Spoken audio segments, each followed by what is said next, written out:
Еще из новостей дня. Народное собрание Ингушетии подавляющим большинством голосов утвердило сегодня Мурата Зязикова на пост президента республики. Как сказал полпред президента в Южном федеральном округе Дмитрий Казак, который от имени главы государства внес кандидатуру, серьезных конкурентов у Зязикова просто не было.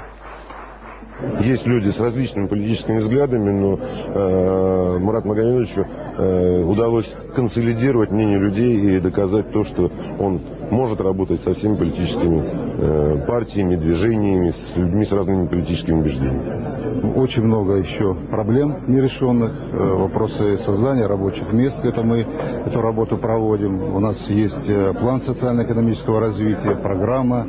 И, конечно, консолидация общества на решение этих проблем, которые есть сегодня в республике. Ну и это будет повседневная, обычная работа. Уже после церемонии на улице началась неофициальная часть. Люди приветствовали старого главу республики песнями и танцами, а сам Зязиков показал, что ценит национальную культуру. Белла, давай ты. И Айна, помочь.